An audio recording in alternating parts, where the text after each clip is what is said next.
ôi chàm anh chạy na khá phiat phải biết cả Atlati pel teza Bete root sakro le phiat sakro ôi anh tẹp về nhé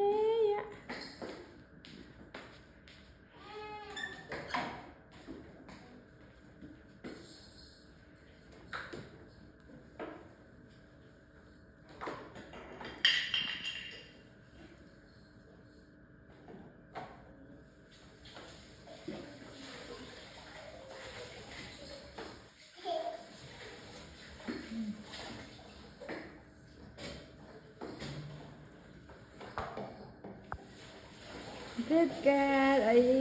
mình tiếp theo chạy tỏa và hành nữa là tặc phải em mới muốn thả cho